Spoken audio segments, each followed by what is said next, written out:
आसीमा नागलोक की एक बहुत ही शक्तिशाली नागिन थी। पूरे नागलोक में उसकी शक्तियों की चर्चा थी, पर आसीमा को अपने नाम की तरह असीमित शक्तियाँ चाहिए थी। ऐसे ही एक दिन आसीमा नागलोक से कुछ मील दूर बने हुए एक श्रापित मंदिर में जाती है, जहाँ एक शैतान की मूर्ति स्थापित थी। आसीमा उस मूर्ति को प्रणाम करके बोलती है, हे शैतान, जाग उठो, मदद करो मेरी। बताओ मुझे कि कैसे मैं अपने इस नागिन रूप के साथ साथ और रूप धारण कर सकती हूँ। कैसे मैं खुद को इतना शक्तिशाली बना सकती हूँ कि धरती लोक, नागलोक, पाताल लोक, देवलोक, हर लोक में बस मेरे ही नाम की त्राही त्राही हो।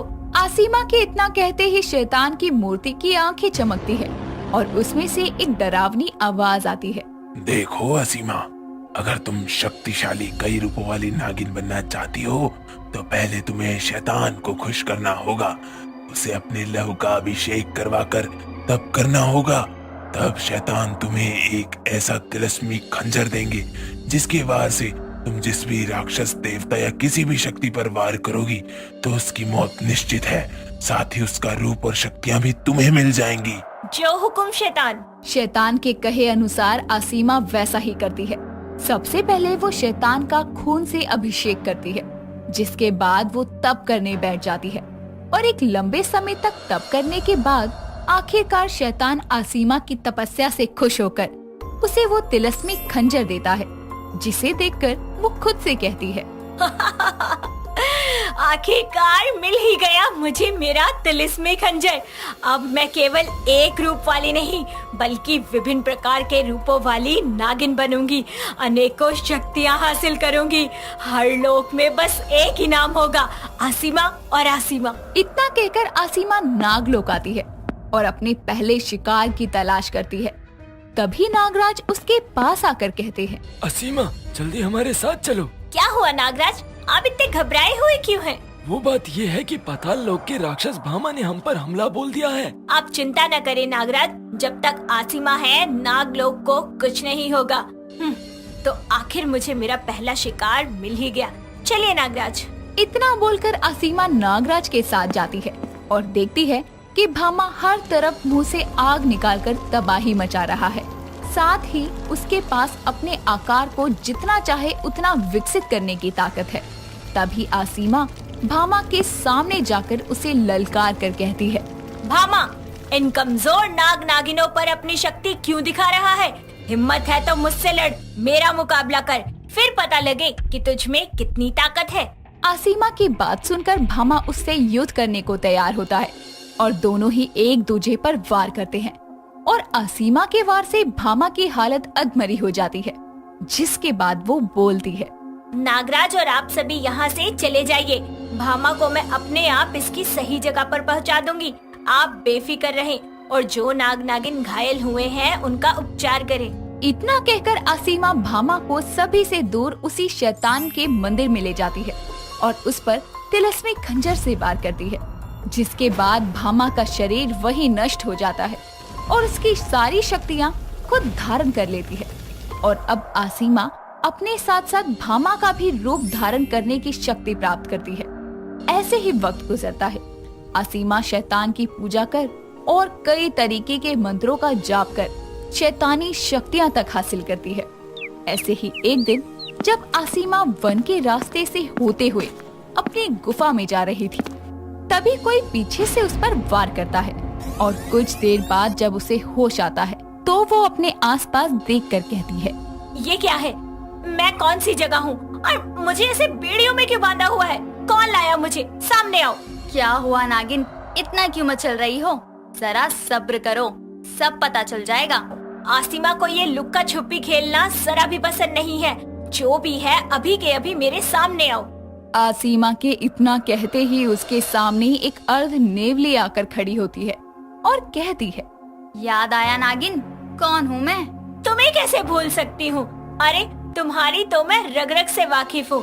पिछली हार भूल गई क्या, जो इस बार फिर से हारने आ गई? हर बार एक सा नहीं होता। आज तुम मरेगी, वो भी मेरे हाथों। तेरे लहू की महक बहुत लजीज है। सपनों की दुनिया से बाहर आजा नेवली, मौत तो आज तेरी होगी। वो भी मेरे हाथों से। हिम्मत है तो खोल मेरी बेड़ियां और कर मुझसे मुकाबला। आसीमा की बात सुनकर नेवली उसकी बेड़ियां खोल देती है, जिसके बाद आसीमा उस पर भी तिलस्मी खंजर से वार करती है और उसे भी मौत की नींद सुलाकर उसकी सारी शक्तियां अपने नाम करती है। और अब आसीमा 3 रूप वाली नागिन बन चुकी थी। अब उसके पास अपना, भामा और नेवली तीनों का रूप लेने की शक्तियां थी। नेवली को मारने के बाद आसीमा खुद से कहती है, अब बस एक और रूप हासिल करना है और उसके बाद मैं 5 रूप वाली नागिन बन जाऊंगी और कोई भी ऐसा लोक नहीं होगा जहां मेरा नाम नहीं होगा। कोई मेरा मुकाबला नहीं कर सकेगा। ऐसे ही वक्त गुजरता है और आसीमा लगातार अपनी शक्तियों को बढ़ाती है और किसी को कानों कान खबर नहीं होती। ऐसे ही एक बार वो शकाल नाम के एक बहुत बड़े राक्षस को मारकर उसके समय को रोक देने की शक्तियां हासिल करती है। और अब आसीमा 4 रूप हासिल कर चुकी थी। एक शाम वो शैतान के मंदिर में जाकर बोलती है, शैतान को आसीमा का प्रणाम। हे शैतान, अब तक मैं 4 रूप हासिल कर चुकी हूँ। अब मुझ में इतना जहर है कि मेरी फूंक मात्र से ही किसी की मृत्यु हो सकती है। मैं अपने आकार को जितना चाहे उतना विकसित कर सकती हूँ और समय को भी अपने काबू में कर सकती हूँ। समय चक्र को रोक सकती हूँ। अब मेरा आखिरी शिकार है नागराज। अब मैं उनको मारूंगी क्योंकि उन्हीं के पास नागमणि है। नागराज को मारने के बाद मैं नागमणि हासिल कर लूंगी और उसे अपने अंदर धारण कर लूंगी और फिर मैं 5 मुख वाली नागिन बन जाऊंगी। उसके बाद मुझे कोई नहीं रोक पाएगा। इतना कहकर आसीमा नागराज को मारने के इरादे से नागराज के महल जाती है, जहां वो आराम से सोए थे। और उनको सोया देखकर आसीमा उन पर तिलस्मी खंजर से वार करती है और उनकी सभी शक्तियों को हासिल करती है और खुद से कहती है, हाँ, आखिरकार मैंने वो हासिल कर ही लिया जो मैं पाना चाहती थी। अब हर लोक में आसीमा का ही राज होगा। हर तरफ एक ही नाम होगा, आसीमा, आसीमा, आसीमा। ऐसी आसीमा जिसकी शक्तियों की कोई सीमा ही नहीं है। कोई मेरा मुकाबला नहीं कर सकता क्योंकि मैं एक 5 रूप वाली नागिन हूँ। आसीमा इतना बोलकर आगे बढ़ ही रही थी कि तभी उसके सामने नागराज आते हैं, जिन्हें जिंदा देखकर आसीमा हक्की बक्की रह जाती है। जिस पर नागराज आसीमा से कहते हैं, क्या हुआ आसीमा, हैरान हो गई हमें जिंदा देखकर? तुम चाहे तीनों लोगों की शक्तियाँ क्यों ना हासिल कर लो, पर नागराज के साथ छल नहीं कर सकती हो, क्योंकि हमारे पास भी एक शक्ति है। हम अपने जैसा जीता जागता पुतला बनाकर कहीं भी जा सकते हैं, जिसमें जान भी होगी। मतलब जिसको मैंने अभी मारा वो महज एक पुतला था जिसमें सांसें थी? बिल्कुल सही। तुम्हारे घटिया इरादों की भनक तो मुझे पहले ही लग गई थी और आज तुम्हारा अंत होगा। तुम जैसी नागिन को जीने का कोई हक नहीं है। आसीमा को मारने की ताकत किसी में नहीं है। किसी में भी इतनी शक्ति नहीं है कि कोई मुझे मार दे। ये बस तुम्हारा वहम है, ऐसा कुछ नहीं है। हर शक्ति को पराजित करने के लिए एक शक्ति जरूर बनी होती है। नहीं नहीं, ये नहीं हो सकता। मैं 5 रूप वाली महाशक्तिशाली नागिन हूँ। मेरे वार का कोई तोड़ नहीं है। इतने वर्षों मैंने शैतान का अपने खून से अभिषेक किया, हजारों मंत्रों का जाप किया, तब जाकर ये सिद्धि हासिल की। मुझे हर लोक पर राज करने से कोई नहीं रोक सकता। मैं दिखाती हूँ आपको वार क्या होता है। आसीमा इतना कह रही थी कि तभी नागराज नागमणि को अपने हाथों में लिए एक मंत्र का जाप करते हैं और नागमणि एक तलवार में परिवर्तित होती है, जिससे वो आसीमा के शरीर को चीरकर उसके 2 टुकड़े कर देते हैं और आसीमा और उसकी हर शैतानी शक्ति का वही अंत होता है। रश्मिका एक बहुत ही सुंदर लंबे बालों वाली नागिन थी। ऐसे ही एक दिन वो नदी किनारे बैठकर अपने केश धो रही थी। तभी वहाँ उसकी सखेली अमोली आती है और उससे कहती है, रश्मिका, एक बात कहूँ क्या? कहो ना, क्या हुआ? मैं ये जानना चाहती हूँ कि ये जो तुम्हारे इतने लंबे केश हैं, इनको संभालते हुए परेशान नहीं होती तुम? नहीं तो मुझे मेरे लंबे केश बहुत अधिक प्रिय हैं। ठीक है। वैसे तुम इस वक्त यहाँ क्या कर रही हो? कुछ नहीं, बस ऐसे ही आ गई। फिर देखा तुम भी यहाँ हो तो तुम्हारी तरफ चली आई। चलो अच्छा है, वैसे मैंने भी केश धो ही दिए हैं, चलो चलते हैं। इतना कहकर रश्मिका और अमोली अपने नागिन रूप को धारण करती है और गुफा में जाती है। गुफा में पहुंचकर जैसे ही रश्मिका अपने अर्धनागिन रूप में आती है, तभी रश्मिका कहती है, अरे यार ये क्या हो गया? क्या हुआ? अरे अभी तो हमने केश धोकर साफ किए थे, पर गुफा तक आने में फिर से गंदे हो गए। पर कोई नहीं, इतने गंदे नहीं हुए हैं, पूरे सूख जाएंगे तो सही दिखेंगे। तुम्हें पता है मैंने कई दफा अपने बालों को काटा भी है, पर मैं जितनी काटती हूँ ये उतनी ज्यादा ही बढ़ जाते हैं। कोई बात नहीं, चिंता मत करो। अब जब भोलेनाथ ने तुम्हें लंबे केश वाली नागिन कहलाने का हक दिया है तो फिर उसे स्वीकार कर लो। सही कह रही हो। चलो तब तक मैं अपना नागिन रूप धारण नहीं करूँगी जब तक मेरे ये लंबे केश सूख ना जाएं। ऐसे ही दोनों सहेलियां आपस में बातें करती हैं। कुछ घंटों के लंबे इंतजार के बाद रश्मिका के बाल सूख जाते हैं। ऐसे ही वक्त गुजरता है और एक शाम रश्मिका अपनी माँ विदा के साथ नागलोक के जश्न में जाने के लिए रेडी हो रही थी। तभी विदा रश्मिका के पास आकर देखती है कि रश्मिका अपने लंबे बालों को बिखराए बैठी है। ये देखकर विदा कहती है, अरे रश्मिका, ये क्या कर रही है तू? अभी तक तैयार क्यों नहीं हुई? माँ मैं क्या करूँ, देखो ना मुझे समझ ही नहीं आ रहा अपने इन लंबे केशों का मैं क्या करूँ। अरे कब से इनको संवारने में लगी हूँ, पर बात मेरे बस के बाहर है।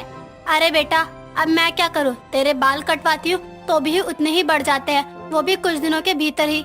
माँ आप मदद करो ना, नहीं तो मुझे शाम से सुबह हो जाएगी पर मेरे केश संवर नहीं पाएंगे।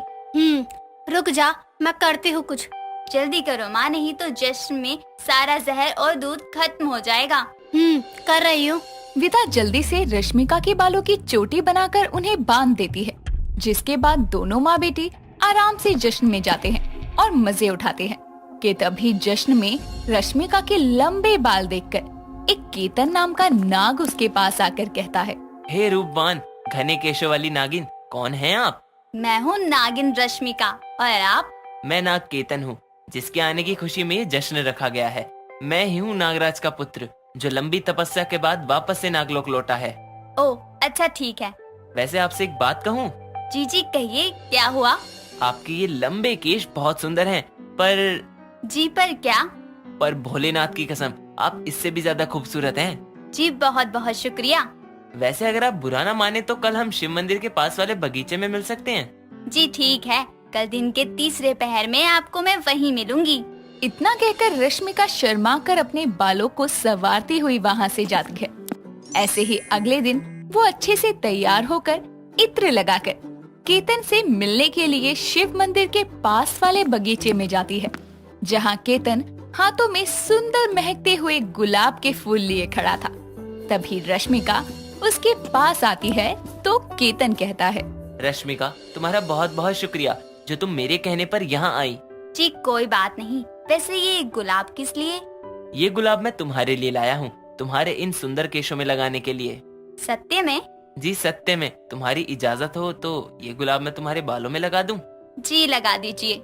रश्मिका की बात सुनकर केतन खुश हो जाता है और केतन उसके लंबे केशों को गुलाब से सजाता है। ऐसे ही दोनों साथ में बहुत सारा समय गुजारते हैं।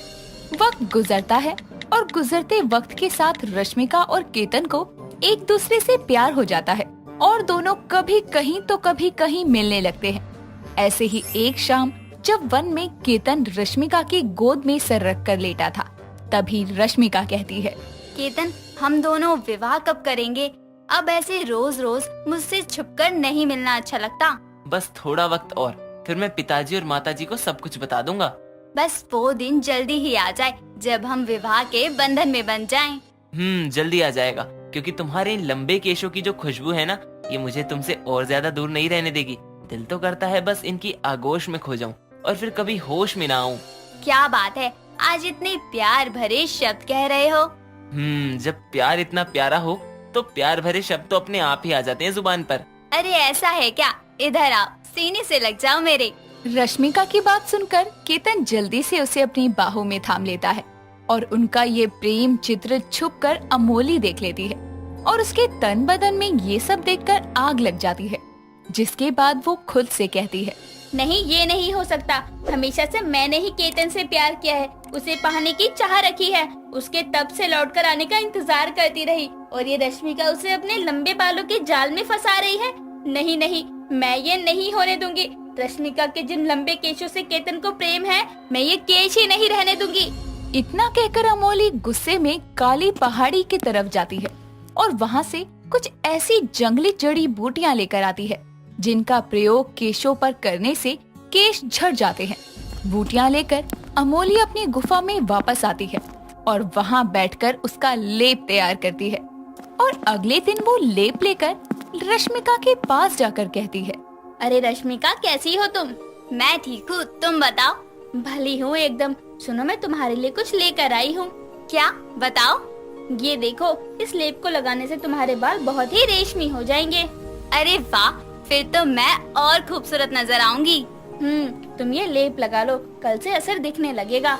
रश्मिका को वो लेप देकर अमोली वहाँ से चली जाती है और रश्मिका अमोली के कहे अनुसार बालों में लेप लगाती है। धीरे धीरे वो लेप अपना असर दिखाना शुरू करता है और रश्मिका के घने बाल टूटने लगते हैं और धीरे धीरे उसके सर पर बहुत कम बाल बचते हैं। अपने केशों का ये हाल देखकर रश्मिका गुस्से में अमोली के पास जाकर कहती है, अमोली, तुमने ये सब क्या किया? तुमने मुझे क्या लगाने को दिया था कि मेरे सारे केश झड़ गए? जो भी दिया हो, पर तुझे ऐसे देखकर मुझे बहुत अच्छा लग रहा है। हमेशा हर कोई तुम्हारी और तुम्हारे केशों की तारीफ करता था। लो, अब तुम्हारे केश ही नहीं रहे। अब केतन तुम्हें नहीं बल्कि मुझे प्यार करेगा। अमोली इतना बोल ही रही थी कि तभी वहाँ पर केतन आता है और अमोली को एक जोरदार चांटा लगाकर कहता है, मूर्ख नागिन, तुम मुझे पाने के लिए इतना गिर जाओगी? हमने कभी सपने में भी नहीं सोचा था। हमने रश्मिका से प्यार उसके घने लंबे बाल देखकर नहीं किया था, बल्कि उसके दिल से किया था। अगर रश्मिका के सर पर एक बाल भी नहीं होगा ना, तब भी मैं उसे उतना ही प्यार करूंगा जितना अब करता हूँ। इतना कहकर केतन रश्मिका का हाथ पकड़कर उसे अच्छे से वैद्य के पास लेकर जाता है और उसके केशों का उपचार करवाता है। तो वहीं अमोली केवल अपने हाथ मलती रह जाती है। शिखावती नागिन नागलोक में सबसे अलग और लोकप्रिय नागिन थी, लेकिन ना ही वो सबसे सुंदर थी, ना ही उसके बाल सबसे लंबे थे। फिर ऐसा क्या था जिसके लिए वो लोकप्रिय थी? चलिए हम आपको बताते हैं। जैसा कि सब जानते हैं कि सांप अपने डसने के लिए मशहूर होते हैं और उनमें भिन्न भिन्न प्रकार का जहर पाया जाता है, लेकिन शिखावती नागिन जहरहीन नागिन थी। जैसे पृथ्वी लोक पर पानी वाले सांप पाए जाते हैं जो बिना जहर के होते हैं, वैसे ही शिखावती की माँ आराधना और शिखावती खुद भी जहरहीन नागिन थी। अचानक ही शिखावती की माँ आराधना की तबीयत बहुत खराब हो जाती है और वो शिखावती को अपने पास बुलाकर कहती है, शिखावती पुत्री, मुझे नहीं लगता कि मैं और जी पाऊंगी।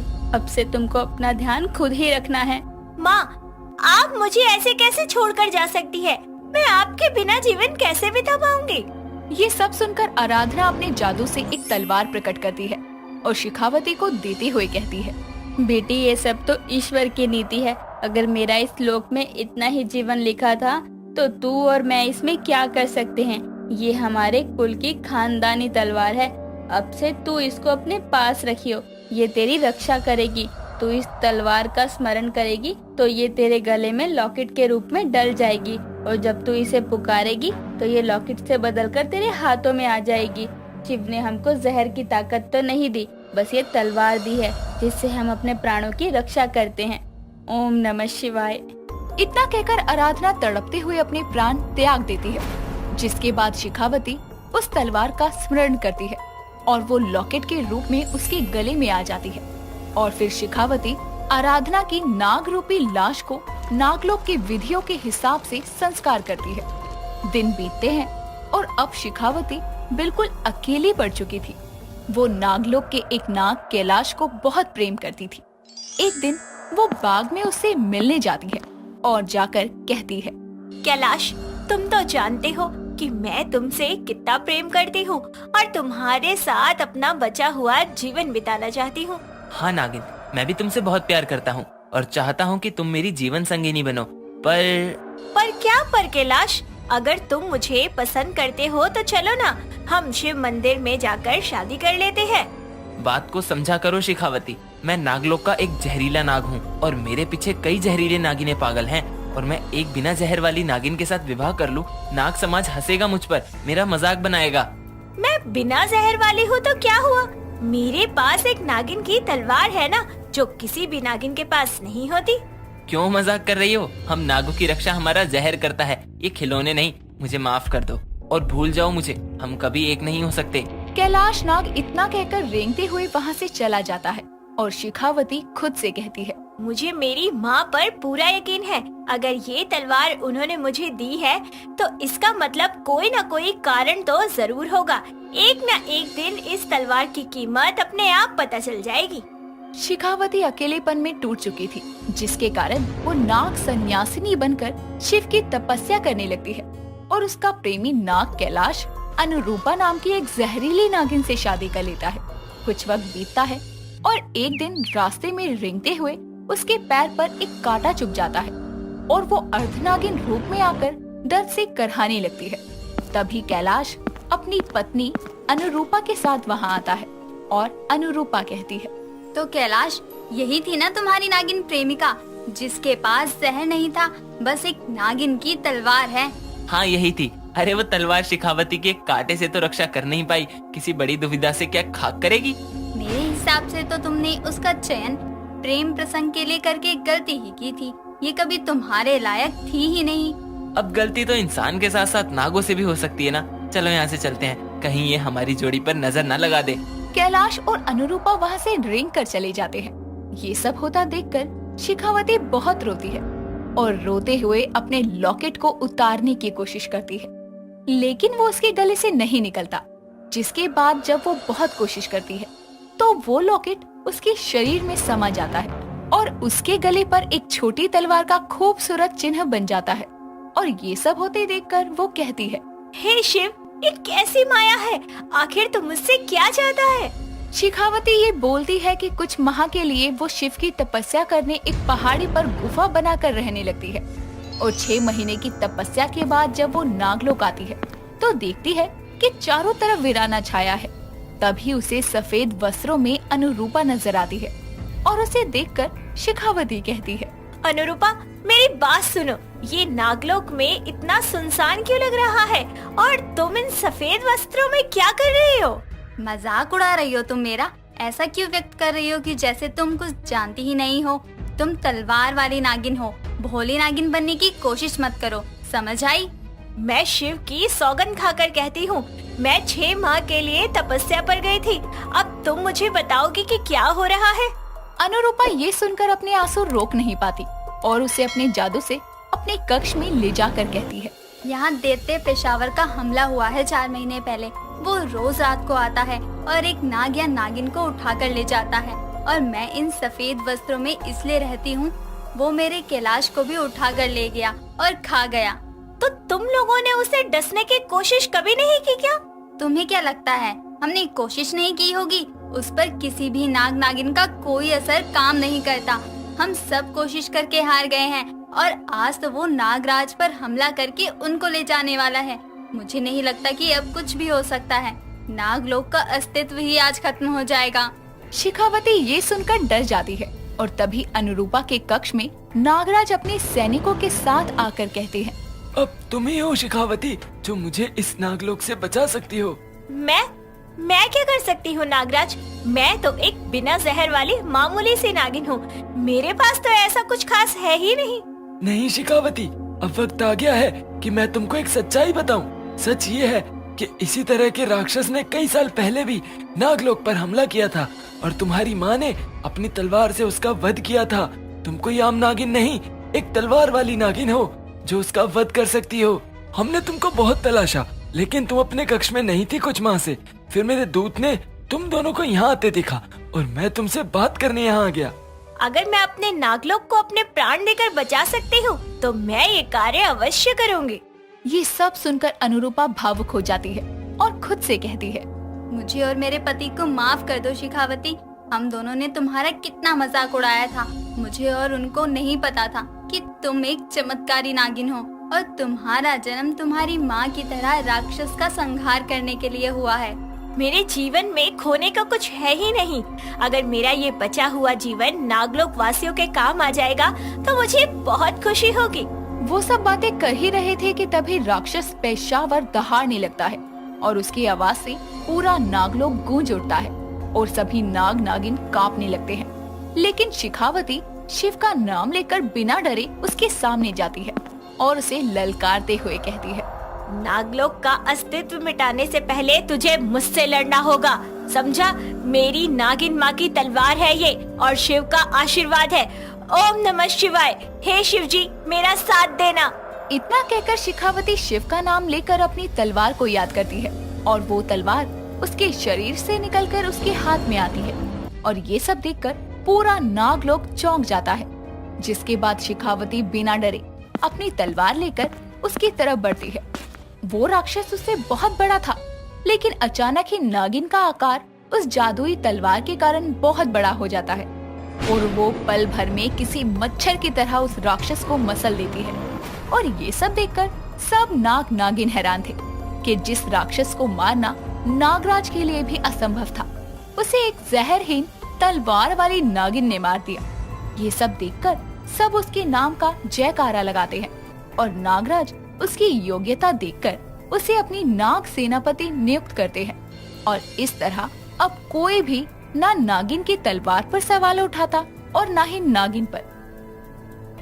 नागराज दक्ष अपनी पुत्री रुद्रिका को अपने पुत्र रक्षित के आगे बिल्कुल पसंद नहीं करता था, क्योंकि वो पुत्र और पुत्री को एक समान नहीं मानता था। ये चीज रुद्रिका को बिल्कुल भी नहीं पसंद थी। ऐसे ही एक दिन सुबह के समय नागराज अपने पुत्र रक्षित के साथ अपने कक्ष से निकल रहा था कि तभी सामने से आ रही रुद्रिका उससे टकरा जाती है, जिस पर वो कहता है, तुम अपने नेत्रों को अपने कक्ष में ही छोड़कर आई हो क्या? देख कर नहीं चल सकती हो तुम? रुद्रिका, जब तुम्हें पता है पिताजी तुम्हें देखना भी पसंद नहीं करते, तो तुम बार बार उनके सामने इसलिए आती हो क्या ताकि उन्हें क्रोध आए? माफ कीजिए पिताजी, हमने ध्यान नहीं दिया। और भैया, आप जैसा बोल रहे हैं ऐसा कुछ नहीं है, हमने जानकर कुछ भी नहीं किया। तुम ध्यान देती ही कब हो किसी भी चीज पर? तुम किसी काम की नहीं हो। हर काम के योग्य तो केवल मेरा पुत्र रक्षित है। मेरे बाद नागलोक के नागराज की गद्दी और उसकी पूरी जिम्मेदारी केवल यही उठा सकता है। पिताजी, आप मुझे नागलोक की गद्दी पर बैठाएंगे? सच में? हाँ पुत्र, उस पर बैठने के लिए तुमसे ज्यादा योग्य कोई नहीं है। मेरे ऊपर इतना विश्वास करने के लिए धन्यवाद पिताजी। आप ऐसा क्यों कह रहे हैं पिताजी? आखिर आप हमेशा हमसे ऐसे ही क्यों बात करते हैं? अगर हमसे कोई गलती हुई है तो हमें बताइए, हम उसे सुधार करेंगे। मुझे तुमसे कोई बात नहीं करनी, आगे से मेरे सामने मत आना कभी। दक्ष इतना कहकर वहाँ से चला जाता है और रुद्रिका रोते हुए अपने कक्ष में चली जाती है। कुछ समय बाद उसकी माँ नागरानी यामिनी उसके कक्ष में आती है और उसे रोता हुआ देखकर कारण पूछती है, जिस पर रुद्रिका उसे सारी बात बताती है, जिसे सुनकर यामिनी कहती है, पुत्री, तुम्हें नागराज की बात सुनकर दुखी होने की कोई जरूरत नहीं है। उनका स्वभाव ही ऐसा है, वो आज भी पुत्री और पुत्र को एक समान नहीं समझते हैं। लेकिन ये तो गलत है ना माँ, हमें इस सोच को बदलना चाहिए। अगर नागलोक के नागराज की ऐसी सोच होगी तो हमारे नागलोक का क्या होगा? हम अपने नागलोक के नाग नागिनों को एक समान अधिकार कैसे दिलवा पाएंगे? मैं बस इतना कहूँगी कि हर चीज और हर सवाल का जवाब होता है, जो समय आने पर मिल जाता है। और मुझे विश्वास है नागराज की सोच भी एक दिन जरूर बदलेगी। तुम दुखी मत हो। माँ, बचपन से ही पिताजी का ये व्यवहार देखकर हम दुखी हो गए हैं। अच्छा ठीक है, तुम अपना मन दुखी ना करो, जाओ कहीं घूम आओ, तुम्हारा मन ठीक हो जाएगा। माँ, हम धरती लोक चले जाएं, समय से लौट आएंगे। धरती लोक में हमारे लिए बहुत खतरा है। माँ, हम इंसानी रूप लेकर जाएंगे, किसी को भी पता नहीं चलेगा। ठीक है, मैं तुम्हारा दिल नहीं तोड़ूंगी, जाओ, लेकिन समय से नागलोक लौट आना। कुछ समय बाद रुद्रिका एक इंसानी लड़की का रूप लेकर धरती लोक के लिए निकलती है, जहाँ पहुँचने के बाद उसकी नजर आसमान में उड़ रही रंग बिरंगी पतंगों पर जाती है, जिन्हें देखकर उसे समझ में नहीं आता कि आखिर वो है क्या। तभी उसकी नजर सड़क किनारे बहुत सारी पतंगों को लिए बैठी एक लड़की राशि पर जाती है और वो उसके पास जाकर कहती है, तुम यहाँ अकेली क्यों बैठी हो? तुमसे क्या मतलब? तुम हो कौन? ठीक है सहेली, अगर तुम हमें नहीं बताना चाहती तो कोई बात नहीं, हम नहीं पूछेंगे। तुम क्रोधित ना हो। क्रोधित? अरे तुम इतनी शुद्ध हिंदी क्यों बोल रही हो? कौन सी दुनिया से आई हो? हम तो ऐसे ही बोलते हैं। क्यों, हमने कुछ गलत बोल दिया? नहीं, तुमने कुछ भी गलत नहीं बोला, कुछ अलग बोला इसलिए कहा। अगर तुम बुरा ना मानो तो हम एक बात पूछे सहेली। तुम मुझे सहेली क्यों बोल रही हो? तुम और मैं आज पहली बार मिल रहे हैं और मेरा नाम राशि है। खैर छोड़ो, बताओ तुम क्या पूछ रही हो? हम जब से आए हैं तब से देख रहे हैं पूरे आसमान में बहुत सारी रंग बिरंगी चीजें उड़ रही हैं। ये कौन से पक्षी हैं? मानो जैसे कोई इंद्रधनुष निकला हो। तुम यहाँ मुझे पागल बनाने आई हो क्या, जो तुम्हें पतंग के बारे में ही नहीं पता है? पतंग ये क्या है और कैसे दिखती है? सहेली, तुम कहाँ से आई हो जो तुम्हें पतंग के बारे में नहीं पता है? रुको, मैं तुम्हें दिखाती हूँ। राशि इतना कहकर अपने पास रखी पतंगों को रुद्रिका को दिखाती है और उसके बारे में सब चीजें बताती है कि वो किस लिए और क्यों उड़ाई जाती है, जिसे सुनने के बाद रुद्रिका कहती है, ये तो बहुत ही कमाल की चीज है जो एक धागे में फंसकर आसमान को छूती है, जिससे मानो कोई पंछी उड़ रहा हो। बात तो तुम सही कह रही हो, लेकिन तुम्हें पता है ये तो कुछ भी नहीं है। तुम 2 दिन बाद देखना 15 अगस्त को तुम्हें आसमान में सिवाय रंग बिरंगी पतंगों के कुछ नहीं दिखाई देगा। अच्छा, लेकिन हमें केवल इन पतंगों को देखना ही नहीं है बल्कि उड़ाना भी है, ताकि हम भी तुम्हारे साथ 15 अगस्त को पतंगबाजी कर सके। क्या तुम मुझे सिखाओगी? तुम पक्का मेरे साथ पतंगबाजी करोगी? हाँ, हम बिल्कुल सत्य कह रहे हैं, लेकिन तुम ऐसा क्यों पूछ रही हो? क्योंकि मैं एक गरीब और छोटी जाति की लड़की हूँ, इसलिए कोई भी मेरे साथ पतंगबाजी नहीं करता। तुमने पूछा था ना कि मैं अकेली क्यों बैठी हूँ, यही कारण था। तुम क्या हो क्या नहीं, हमें इससे कोई फर्क नहीं पड़ता। आज से तुम हमारी सहेली हो बस। रुद्रिका की बात सुनकर राशि को बहुत खुशी होती है, जिसके बाद वो रुद्रिका को पतंग उड़ाना सिखाना शुरू करती है और कुछ समय में ही रुद्रिका बहुत अच्छी पतंगबाजी करना सीख जाती है। और 15 अगस्त वाले दिन सभी की पतंगों के साथ राशि और रुद्रिका की पतंगे भी आसमान में उड़ रही थी। पतंगबाजी सीखने के चक्कर में रुद्रिका नागलोक वापस लौटना ही भूल जाती है। तभी अचानक पतंग उड़ाते समय उसे अपने माँ से किया हुआ वादा याद आता है और उसके हाथ से पतंग छूट जाती है और उसे बचाने के चक्कर में वो जैसे ही मांझे को खींचती है तो उसका हाथ कट जाता है और उसके हाथ से निकलता हुआ खून देखकर राशि उसे रोकने के लिए उसके हाथ को अपने मुंह में लेने की कोशिश करती है। तभी रुद्रिका अपने हाथ को पीछे खींच कर कहती है, ये तुम क्या कर रही हो? तुम मेरे खून को अपने मुंह पर क्यों लगा रही हो? मैं तो तुम्हारा खून रोकने की कोशिश कर रही थी बस। और तुम्हें क्या हो गया? अभी तो तुम बहुत खुश थी। कुछ नहीं, पतंगबाजी सीखने के चक्कर में हम अपने घर लौटना ही भूल गए। हमें अब लौटना होगा, माँ हमारी प्रतीक्षा कर रही होंगी। पहले तुम मुझे ये खून रोकने दो, मुझे कुछ नहीं होगा। नहीं, तुम ऐसा नहीं कर सकती हो। अगर तुम ऐसा करोगी तो तुम्हारी मृत्यु हो जाएगी। मैं कोई आम इंसान नहीं हूँ, एक नागिन हूँ। हमारे खून में जहर है। रुद्रिका इतना कहकर अपने अर्धनागिन रूप में राशि के सामने आती है, जिसे देखने के बाद राशि कहती है, मुझे तुम्हारे नागिन होने से कोई फर्क नहीं पड़ता। तुम फिर भी मेरी सहेली ही रहोगी। तुम्हारे साथ बिताए ये पल मैं हमेशा याद रखूंगी और याद के तौर पर तुम ये सारी पतंगे और मांझों को अपने साथ ले जाओ और अपने नागलोक में उड़ाना। राशि की बात सुनकर रुद्रिका बड़ी ही खुशी के साथ बहुत सारी पतंगों को लेकर नागलोक आती है।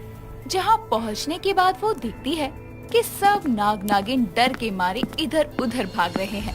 नागलोक का ऐसा हाल देखकर वो सीधा यामिनी के कक्ष में जाती है और उनसे सारी बात पूछती है, जिस पर यामिनी उसे चील के बारे में बताती है, जो आए दिन किसी न किसी नाग नागिन को अपने पंजे में दबोचकर उड़ जाता है। यामिनी की सारी बातें सुनने के बाद रुद्रिका कहती है, पिताजी ने इसके बारे में कुछ नहीं सोचा। किसी को भी कुछ समझ नहीं आ रहा है। हम लोग तो नाग नागिन है, जमीन के लोगों से लड़ सकते हैं, आसमान में उड़ने वाले लोगों को क्या करे? रुद्रिका और यामिनी आपस में बातें कर ही रहे थे कि अचानक उन्हें नागराज के चिल्लाने की आवाज आती है, जिसे सुनकर दोनों बाहर जाती हैं और देखती हैं कि एक चील रक्षित को अपने पंजों में दबोचकर आसमान में उड़ रहा है। तभी अचानक रुद्रिका को पतंग और मांझों का ख्याल आता है और वो जल्दी से पतंग लाकर नागरानी को मांझा पकड़ाकर पतंग को आसमान में उड़ाती है। उसकी ये पतंगबाजी देखकर पूरा नागलोक हैरान था। कुछ समय बाद वो अपनी पतंग के मांझे की मदद से उस चील को घायल कर देती है और वो खून से लथपथ होकर जमीन पर आ गिरता है, जिसके बाद यामिनी कहती है, तुम ये क्या लेकर आई हो जो आसमान में उड़ता है और इतना तेज है कि इतने बड़े चील को भी घायल कर दिया? माँ, ये पतंग है, इसे धरती लोक के लोग आसमान में उड़ाते हैं। हमें क्या पता था कि हमारी शौक में सीखी हुई पतंगबाजी नागलोक के वासियों की जान बचाने के काम आएगी।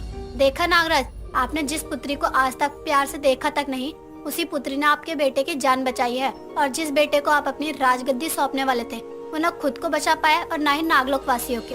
नागरानी की सारी बातें सुनने के बाद नागराज को अपनी गलती का एहसास होता है और वो रुद्रिका से अपनी गलती की माफी मांगकर उसे दिल से अपना लेते हैं। और इस तरह से रुद्रिका नागिन की पतंगबाजी न केवल नागराज को बल्कि पूरे नागलोक के दिल में राज करती है।